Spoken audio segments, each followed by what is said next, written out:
Hello दोस्तों, मैं doctor Narpat Solanki Bangalore से। अभी काफ़ी दिन से मेरे पास बहुत सारे कॉल आ रहे हैं और ये पूछ रहे हैं ब्लैक फंगस, वाइट फंगस और इसके बारे में जो लोगों के अंदर घबराहट है उसको देखते हुए मैं ये वीडियो बना रहा हूँ।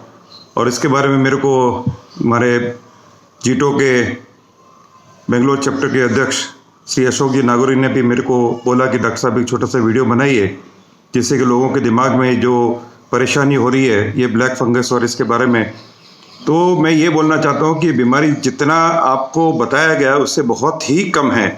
इसमें कोई घबराने की ज़रूरत नहीं है और ये कोई नई बीमारी नहीं है। ये कोई कोरोना से इसका डायरेक्ट रिलेशन कभी भी कुछ भी नहीं है।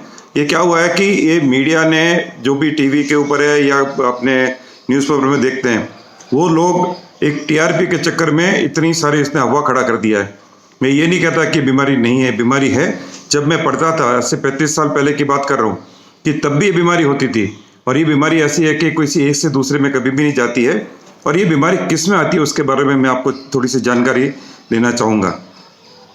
ये बीमारी ज़्यादातर जिनके अंदर इम्यूनो कम्प्रोमाइज्ड लोग होते हैं, जैसे किसी को कैंसर है या कैंसर की दवाई चल रही है, या जो बॉडी से बहुत वीक है, या तीसरा जो अनकंट्रोल्ड डायबिटीज़ है, या जिनको स्टेरॉइड्स ले रहे हैं वो किसी भी कारण से, वेदर कोविड के कारण ले रहे थे या नॉन कोविड के कारण ले रहे थे, या जो लोग काफ़ी दिन तक आईसीयू में रहे हैं जिनको कंटिन्यूस ऑक्सीजन लगी है, या जो वेंटिलेटर पे रहे हैं, उन लोगों को ये बीमारी आने के ज़्यादा चांस रहते हैं।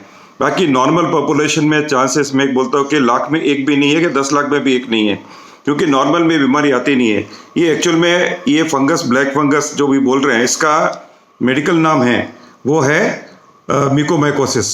और ये ब्लैक और वाइट ये दोनों का आपके चक्कर में पड़ने की जरूरत नहीं है। ये डिफरेंट वेराइटीज़ है, वेरिएंट्स हैं जो एक ही फंगस के अलग अलग होते हैं। जो फंगस जो क्या होती है कि जैसे अपने ब्रेड होती है या रोटी बड़ी है, बासी रोटी होगी, 1 या 2 दिन के बाद में अपन देखते हैं उसके ऊपर जो फंगस आ जाती है, उसको फूलन बोलते हैं अपन।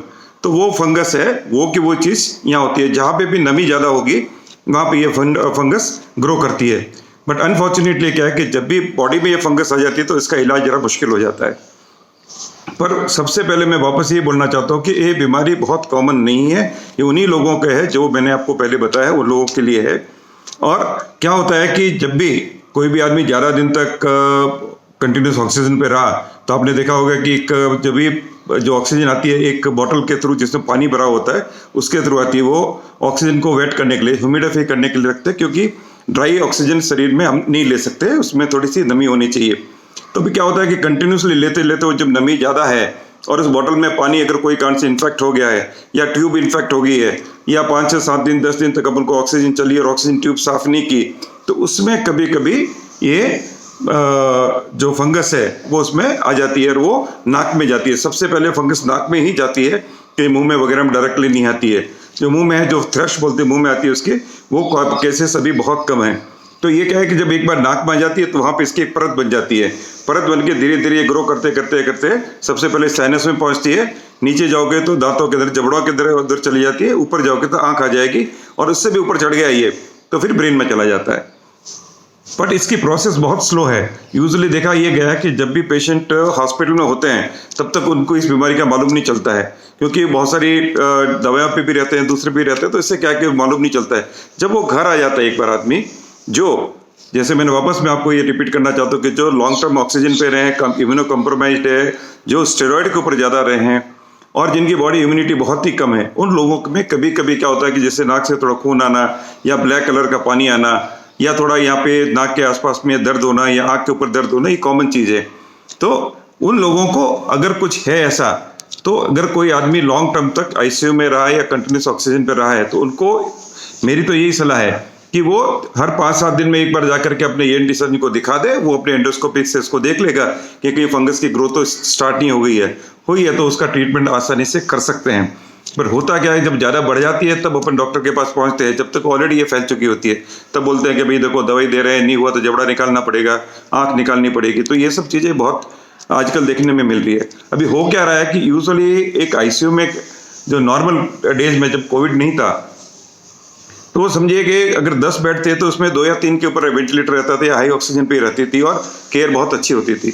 अभी क्या इतनी मारामारी है बेड्स की कि भाई ऑक्सीजन बेड चाहिए, किसी को आईसीयू में बेड चाहिए, किसी को वेंटिलेटर चाहिए। अब एक पेशेंट गया नहीं और दूसरा पेशेंट आता है, वो बाहर खड़ा है, वो मरने वाला है। तो जब हमारे यूजुअली क्या होता है कि 2 से 3 घंटे हमको पूरा इसको क्लीन करने में लगता है। एक बेड को जो खाली होता है उसको साफ करो, उसको सैनिटाइज करो पूरा, उसके बाद में जितने भी कंज्यूमेबल सब चेंज करने पड़ते हैं, उसके बाद में ही नेक्स्ट पेशेंट को ले सकते हैं। पर अभी की पोजीशन में ऐसा है कि कोई आदमी 1 मिनट के लिए भी तैयार नहीं है कि नहीं सब डालो, जो भी होगा देखेंगे।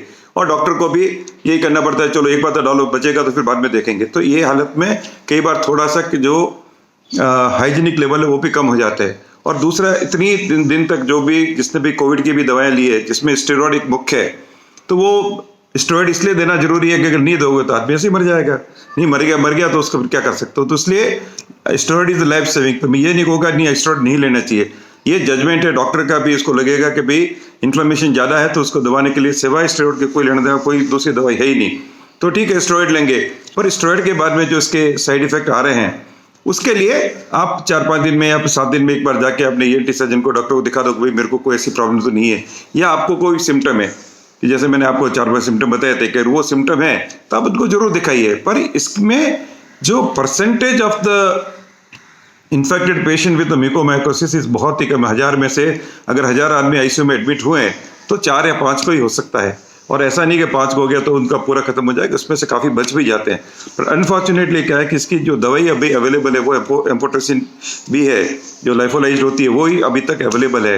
टैबलेट्स वगैरह इतने ज़्यादा कारगर नहीं होती है, तो डॉक्टर देते हैं। पर अभी सडनली जिस हिसाब से स्पर्ट हुआ है तो हर दवाई अभी कम हो गई है, एम्फोटेरिसिन भी नहीं मिल रही है। तो मैं आपसे सबसे निवेदन करूंगा कि आप कोई भी दवाई को लेकर के घर में मत रखना कि मेरी जरूरत पड़ेगी। तो मैं आपको कल का एक वाक्य बताऊँ तो मैं अपनी ओपीडी में बैठा था, कल मैंने करीब 20 मेरे आँख के पेशेंट देखे, तो उसमें से 10 तो इसके लिए आए थे कि साहब थोड़ा यहाँ पे दर्द हो रहा है, मेरे आँख के ऊपर दर्द हो रहा है, आँख थोड़ी लाल हो गई है, नाक के आजू बाजू में दर्द हो रहा है, कि साहब मेरे को कहीं ब्लैक फंगस तो नहीं हो गया। और मैं हंसता रहा, मैंने कहा भाई आपको क्यों आएगा ब्लैक फंगस, आपको तो कोई चांस ही ना, तो आप हॉस्पिटल में गए और हॉस्पिटल भी गए तो 2 दिन में वापस आ गए, तो आने का चांस नहीं। तो ये डर जो है वो निकाल दीजिए, मैं अभी बोलता हूँ, डर बिल्कुल निकाल दीजिए। आपने कभी भी करो हॉस्पिटल में नहीं गए, अगर आपको कोविड आके घर में ठीक हो गया है या कोविड के लिए 5-10 दिन हॉस्पिटल में रहे, आपको ज़्यादा ऑक्सीजन नहीं लगी है, आप निश्चिंत रहिए, आपको कुछ नहीं होने वाला है, निश्चिंत रहिए, मैं आपको भी बोल देता हूँ, ठीक है ना। तो इसके लिए बात पर घबराइए मत कि ये हो जाएगा मेरे को, वो हो जाएगा, नहीं होने वाला है।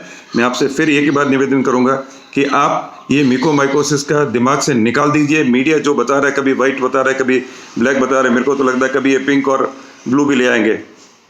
इनको कुछ न कुछ मसाला चाहिए वो दे रहे हैं। मैं ये नहीं कहता कि वो गलत कह रहे हैं, पर वो आउट ऑफ प्रोपोर्शनेट चीज बता रहे हैं, उनके लिए कोई नई चीज होगी। अरे भाई तो बहुत पुरानी बीमारी है और every hospital knows about it कि भाई जब भी लॉन्ग टर्म में है तो म्यूकोमाइकोसिस एक कॉमन सुपरएडेड इन्फेक्शन बोलते हैं उनको, तो ये सुपरएडेड इन्फेक्शन है ठीक है, मानते हैं। पर इसका ट्रीटमेंट भी अगर सही से टाइम से हो जाता है तो अच्छा है। पर कब जब बहुत ज़्यादा लेट हो जाता है तो एक बात एक अलग है। और जैसे मैं बोला कि लाखों में से एक होता है, आप क्यों डरते हो, तो मैं आपसे फिर भी निवेदन करता हूँ कि प्लीज़ आप इसको घबराइए नहीं, जो भी है आप आराम से रहिए।